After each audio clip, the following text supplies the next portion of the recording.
Olá pessoas, no vídeo de hoje vamos conversar um pouquinho sobre Estranha Forma de Vida, que é um romance do Henrique Villa-Matas publicado originalmente em 1997 e que me fez lembrar bastante de um outro livro deste mesmo autor, que é Uma Casa para Sempre, para o qual já tem vídeo aqui no canal, então caso você não tenha visto, eu vou deixar o link para esse vídeo lá embaixo. Como vocês sabem, eu estou gravando aqui de um lugar onde fica passando carro, gente gritando, ônibus, etc. Então pode ser que eventualmente você escute aí um ruído ao fundo, mas eu espero que esse ruído não atrapalhe a qualidade do áudio deste vídeo aqui. Pois bem, como eu falei para vocês então, Estranha Forma de Vida é um livro que me fez lembrar bastante de Uma Casa para Sempre, que é um romance do Villa-Matas, do qual eu gosto bastante. E me parece que esses dois livros eles se assemelham muito, tanto do ponto de vista estrutural quanto do ponto de vista temático.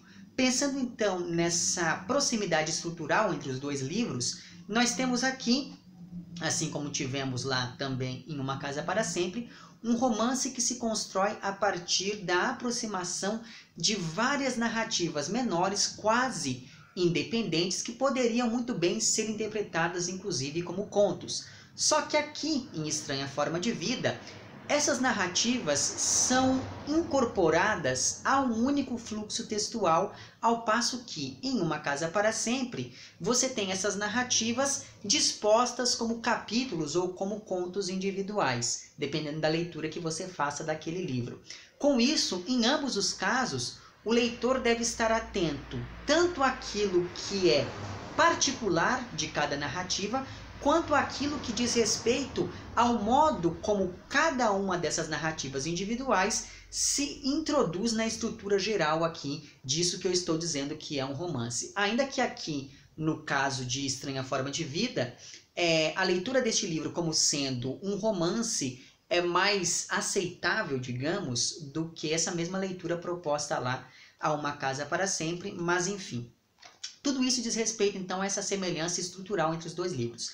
Pensando em uma semelhança temática entre Estranha Forma de Vida e Uma Casa para Sempre, se no romance anterior, se em Uma Casa para Sempre, nós temos a aproximação entre o escritor e o ventríloco, aqui em Estranha Forma de Vida, nós temos essa figura do escritor correspondendo à figura do espião ou do detetive. E essa relação entre escrita e espionagem se deve ao fato de que tanto o escritor quanto o espião devem estar atentos ali à realidade, mas eles devem permanecer incógnitos. Com isso, a literatura pode fazer literatura pode equivaler a espiar pelo buraco da fechadura, digamos, porque escrever literatura é sempre tentar olhar por trás de uma realidade que nos é mais imediata. E esse imediatismo é algo que, segundo a argumentação aqui do narrador desse romance do Villa-Matas, esse imediatismo é muito próprio também da espionagem. Diante, então, dessa temática, não é de se estranhar que as várias narrativas que compõem esse romance sejam, via de regra, sobre espionagem.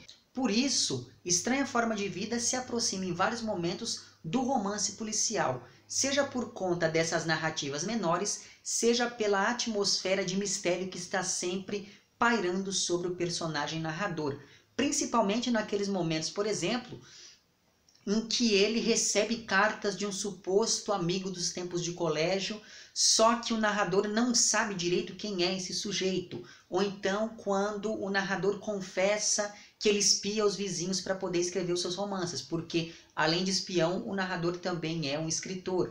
Ou então quando esse sujeito passa a procurar por um outro rapaz que supostamente molestou o seu filho.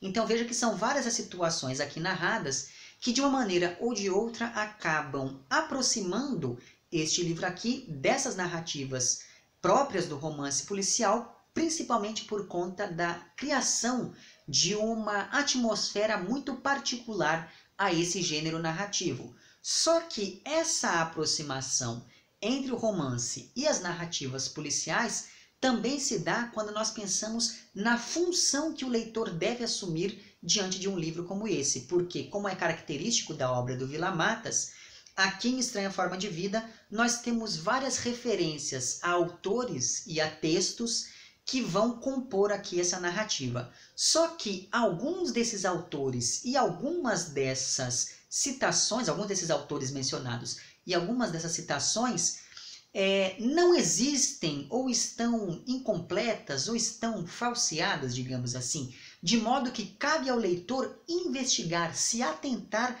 às pistas que apontam para aquilo que é verdadeiro e para aquilo que é inventado dentro da estrutura narrativa aqui desse romance do Vila Matas. Então, você não pode ser em momento algum passivo diante daquilo que você está lendo aqui. Esse daqui é aquele tipo de livro que exige um leitor que a todo momento pare um pouco de ler para poder ir pesquisar sobre quem que ele está falando ou sobre qual livro ele está falando, porque em vários momentos você vai acabar descobrindo que algumas dessas citações ou alguns desses autores sequer existem. Então é uma coisa bastante interessante o modo como o Vila Matas estrutura muito bem essas referências que ele vai fazendo, de maneira a fazer com que o próprio leitor se converta em uma espécie de espião literário, o que é algo muito próximo da proposta temática e estética aqui deste seu romance. Então, por conta do tema da espionagem, e essa espionagem é vista aqui como um duplo da literatura, uma das questões centrais do romance é a importância do olhar, o que acaba colocando em evidência a relação estreita entre o texto escrito e a imagem. Então, logo de início, nós percebemos esse olhar como um elemento articulador da narrativa, já que o personagem central, que é também o narrador, é um escritor que espia os vizinhos para conseguir escrever aquilo que ele chama de sua trilogia realista. Só que, no começo, esse olhar do narrador é como um binóculo, ou seja, ele se mantém distante daquilo que ele observa. Só que conforme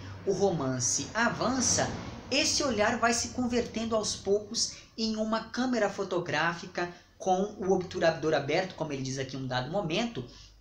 E com isso, esse narrador se aproxima cada vez mais daquilo que ele está vendo, já que, por estar escrevendo esses livros realistas, esse narrador acaba apresentando aqui uma ânsia quase fotográfica de recriar o real, ou aquilo que ele entende como sendo o real. Mas, paradoxalmente, ao dizer que o seu olhar é como um binóculo ou como uma máquina fotográfica, o narrador parece insinuar que a realidade já não é suficiente, que é sempre preciso aprimorar o real. E se o espião aprimora o real por meio da câmera, quando nós pensamos que a função dele é olhar para as coisas, o escritor aprimora o real por meio da ficção. E é daí que advém também essa relação estreita que o Vila Matas coloca aqui entre aquilo que é da ordem da espionagem e aquilo que é da ordem da literatura, do literário. Pois bem, postas essas coisas, o livro trata basicamente de um escritor de meia idade, casado e pai de família, que um belo dia recebe ali uma carta de sua amante, dizendo que se ele não fugisse com ela naquela mesma noite, ela iria embora e eles nunca mais se veriam. E essa amante é também a cunhada desse narrador e funciona como um duplo da própria irmã. Então, a esposa representa a segurança do real, a segurança da vida burguesa, monótona, tranquila que o narrador levava até então. Ao passo que a amante representa essa aventura, o desejo, representa a ruptura com toda aquela normalidade. Só que conforme o romance vai avançando, nós percebemos que essa indecisão amorosa é, por sua vez, um duplo da indecisão profissional desse narrador, já que ele está dividido entre manter o seu estilo realista e se aproximar de estilos mais maleáveis, digamos assim. E assim como as qualidades da amante e da esposa são complementares, o narrador percebe que as diferenças entre os estilos que ele escolhe, ou que ele pretende escolher, também são complementares, elas também se complementam mutuamente. E o curioso é que, como esse narrador aqui é um partidário do realismo, esse talvez seja o livro mais realista que eu li até agora do Henrique Villa-Matas, seja pelo estilo que o autor adota, seja pela intriga que ele coloca aqui, que é uma intriga absolutamente realista, que é a infidelidade conjugal. Vamos lembrar aí de quantos romances realistas você tem que tratam dessa mesma questão. Madame Bovary, O Primo Basílio, Ana Karenina, só para citar aqui apenas 3 exemplos. Porém, apesar dessas características realistas, as narrativas menores que compõem a estrutura desse romance acabam tocando, mesmo que tangencialmente, a estética surrealista em vários momentos. Então perceba que esse realismo do livro, ou esse realismo entre aspas do livro, não se dá apenas a nível formal. Ele também aparece quando nós pensamos na discussão que o Villa-Matas propõe sobre a crise da burguesia, ainda que essa discussão não seja central na estrutura do romance. Porque, afinal de contas, nós estamos falando de um sujeito passando pela crise da meia-idade a nível individual. Esse sujeito está passando também por uma crise da escrita a nível profissional e por uma crise amorosa a nível familiar. Isso para não falar da relação problemática que esse narrador tem com o filho, que é algo muito recorrente nos textos do Villa-Matas. Isso está lá em A Viagem Vertical, isso está lá em Ar de Dylan. Deixa eu passar o carro.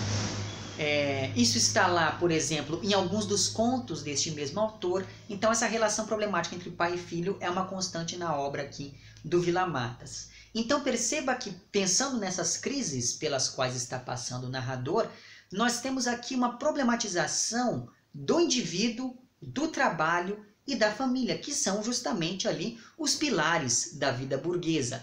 E como não bastasse tudo isso, no mesmo dia em que o narrador recebe essa carta da amante, ele também deveria dar uma palestra sobre a estrutura mítica do herói. E isso em um romance que está desestruturando, que está desconfigurando a figura do herói burguês.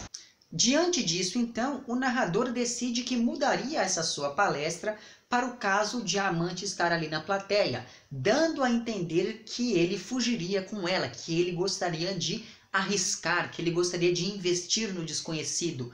E o tema da palestra, a partir desse momento, será justamente a relação entre literatura e espionagem. E é a partir desse ponto que essas outras narrativas menores começam a compor o romance, já que este narrador, que veio de uma família de espiões, vai se lembrando de todas as espionagens que ele foi fazendo ao longo da vida. Então, por exemplo, ele se lembra em um dado momento de quando ele e a família espionaram o Salvador Dalí.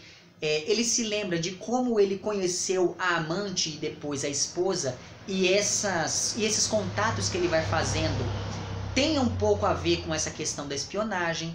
Esse narrador ele vai contar um pouquinho de uma viagem que ele fez a Lisboa, e durante essa viagem ele conheceu um espião que era o seu duplo. Ele também se lembra de como seu avô passou a espiar a missa depois que se aposentou. Ele se lembra em um dado momento, e esse foi um dos trechos que eu mais gostei do livro, ele se lembra de quando, durante os seus anos de infância, ele ia com o pai secretamente medir as distâncias entre as farmácias para que o pai pudesse abrir a sua própria farmácia em uma distância legalmente aceita. Então, assim, são várias as narrativas que ele vai colocando aqui, que de uma maneira ou de outra acabam colocando esse sujeito em face da atividade da espionagem. Só que, enquanto lembra de tudo isso, o narrador vai ali flanando pela vizinhança para recolher as histórias alheias também, de modo que aos poucos as histórias do próprio narrador se confundem com as histórias dos seus vizinhos, que são, por sua vez, personagens de sua trilogia realista, e com isso os limites entre a realidade e a ficção vão aos poucos se desfazendo. Mas, por outro lado, o próprio narrador vai percebendo que, por mais realista que ele seja, a sua vida sempre se confundiu com a arte, com a literatura, enfim. E nesse sentido, não me parece à toa a referência, por exemplo, ao Salvador Dalí, já que ele misturava muito bem essa ideia que nós temos de arte com a ideia que nós temos de realidade. Portanto, o que nós vamos acompanhando aqui é um movimento sinuoso, é um movimento vertiginoso entre a ficção e a aderência do narrador à realidade, ao real, de modo que ele deve se decidir entre escrever sobre a realidade ou inventar uma realidade por meio da escrita. E o ponto de virada nessa decisão do narrador acontece quando ele deixa de ser um porta-voz desses humilhados e ofendidos, mas sem sair ali do seu escritório, e passa a conversar com os seus vizinhos / personagens. Porque, além de um estilo realista, esse narrador aqui também tinha uma preocupação social que é tipicamente realista, que é a preocupação de denunciar as desigualdades e os problemas sociais, de representar os feios, sujos e malvados, e etc e tal. Só que quando esse escritor passa a interagir com esses vizinhos, ele vai se dando conta da insuficiência da narrativa realista, de modo que ele vai sentindo cada vez mais a necessidade de unificar o real e o ficcional por meio não mais da transposição da realidade, mas sim por meio da fabulação literária, de modo a impor uma ordem narrativa aos acontecimentos cotidianos inventados ou vividos por ele e pelos seus vizinhos. Então, por exemplo, um dos personagens centrais aqui dessa trilogia realista que o narrador está escrevendo é um barbeiro ali da vizinhança. E o narrador acreditava que esse barbeiro era tão dedicado à sua profissão para compensar a falta que sentia da mulher e do filho que morreram ali supostamente em um acidente.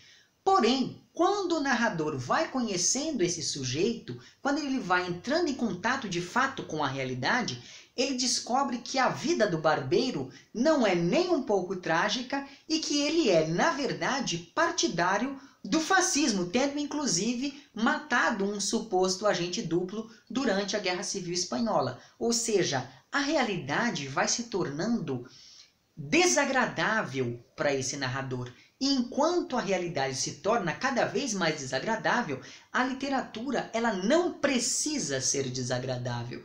E é justamente por conta disso que a literatura é tão mais interessante do que a vida, segundo as palavras desse sujeito aqui. Então veja que todas essas discussões acabam levando o narrador a concluir que a estética realista estava passando ali por um momento de crise. E daí nas páginas 118 e 119, ele faz uma reflexão que eu julgo bastante interessante, e daí eu vou fazer aqui uma tradução simultânea, digamos, né, conforme eu for lendo. Então ele diz o seguinte na página 118.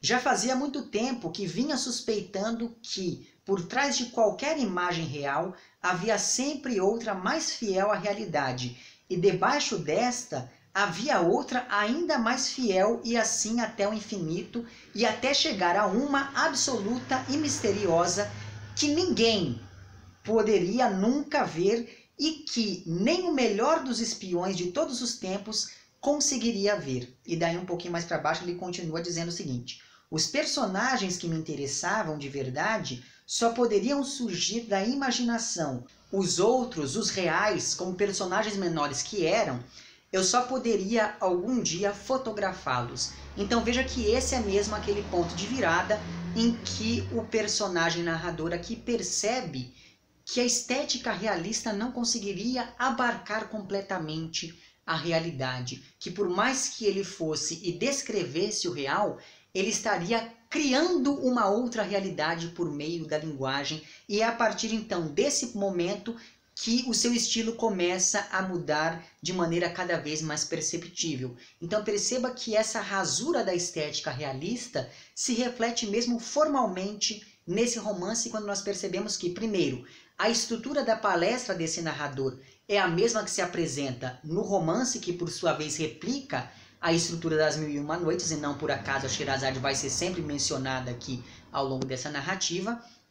Porque tanto no caso do romance quanto no caso dessa palestra, nós estamos falando de textos que são compostos a partir da aproximação de outros textos menores e quase independentes. Porque, como eu falei para vocês, essa nova palestra do narrador é uma palestra em que ele vai falar um pouquinho sobre a sua relação com a espionagem, pensando nesse seu papel de escritor. Então, para poder falar sobre isso, ele vai recordando várias passagens da própria vida e com isso ele vai inserindo dentro desse texto maior da palestra outras narrativas menores que embaralham aquilo que é da ordem do real com aquilo que é da ordem do ficcional. Além disso, existe aqui também, pensando nessa rasura da estética realista, nós temos aqui a mudança do assunto da palestra, que acaba implicando em uma mudança no estilo literário deste narrador. E isso afeta diretamente o modo como ele vai narrar. E isso para não falar também que essa mudança de estilo leva a uma mudança na vida desse personagem aqui, já que ele só mudou para poder impressionar a amante, ou seja, a literatura e a vida se influenciam mutuamente aqui ao longo dessa narrativa. E além disso tudo, outros dois elementos que também vão ajudar, que vão reforçar essa rasura de uma estética realista são, primeiro, a própria vida do personagem protagonista, que sempre foi muito próxima da literatura. Tanto é assim que tem um determinado momento em que esse narrador menciona que quando era jovem leu um livro sobre um sujeito que fazia da literatura um tipo de espionagem, e se a gente for parar para pensar, é basicamente sobre isso que trata aqui Estranha Forma de Vida. E o segundo elemento, o segundo último elemento que me parece que ajuda nesse processo de rasura de uma estética realista são as inúmeras referências, nem um pouco gratuitas, a Virginia Woolf e ao Fernando Pessoa, que são encontradas aqui ao longo deste livro.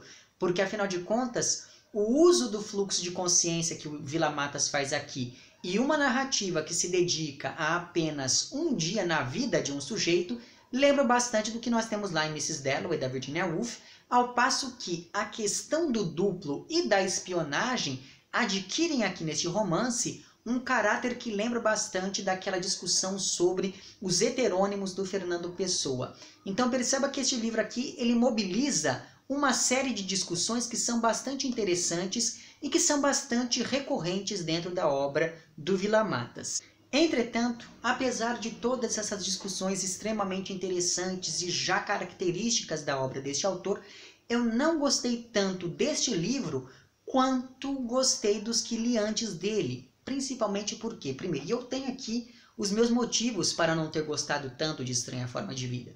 Primeiro, essa inconstância entre o realismo e o não realismo me incomodou um pouco, porque por mais que eu saiba que isso foi algo proposital na estrutura do romance, me parece que isso deixou o livro um pouco irregular.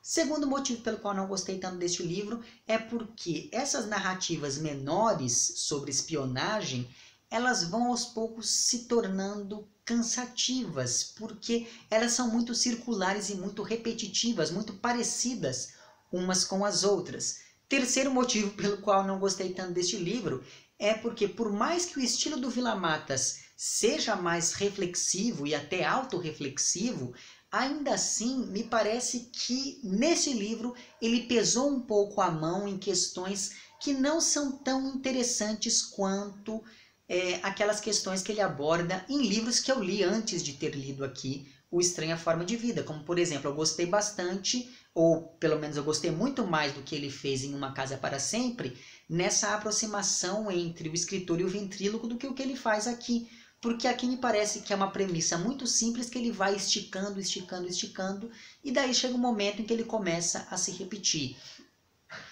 E o quarto motivo, acho que é o quarto motivo pelo qual não gostei tanto assim de Estranha Forma de Vida é porque esse livro aqui, por mais que eu tenha falado que ele se repete em vários momentos, me parece que ele é muito curto. Então, quando eu estava começando a gostar de fato do narrador e das discussões, o romance acabou. Então, talvez esse livro aqui seja mais indicado àquelas pessoas que já têm certa familiaridade com a obra do Vila Matas. Se você aí quer começar a ler a obra dele amanhã, deixa eu passar aqui o ônibus. Se você quer começar a ler a obra do Vila Matas amanhã, talvez seja recomendável que você comece por outro livro que não aqui, por Estranha Forma de Vida. Inclusive, algumas pessoas pedem para que eu faça um vídeo indicando quais são uma possível ordem de leitura aqui para a obra do Vila Matas. Eu não sei quando esse vídeo vai sair, mas ele sairá em breve, não se preocupem. Eu só estou lendo mais algumas outras coisas deste mesmo autor antes de formular melhor esse caminho literário que eu estou pensando aqui. Mas enfim, então na ponta desse caminho certamente eu não colocaria aqui o Estranha Forma de Vida. Eu acho que esse daqui é um livro que você deve deixar assim, para ler mais posteriormente, depois que você já conhece outras obras do mesmo autor. Mas apesar de todos esses pontos que eu não gostei do livro, eu acho que ainda assim é um livro interessante, ele mobiliza algumas questões curiosas, então vale a leitura ainda que com essas ressalvas, certo? É isso então, se você gostou do vídeo não esqueça de curtir e de compartilhar. Caso não tenha gostado, não deixe de dizer lá embaixo por que não gostou. Se você está inscrito no canal, muito obrigado pela sua inscrição. Caso não esteja inscrito, considere se inscrever também lá embaixo. Um amplex para vocês todos, até o próximo vídeo e tchau.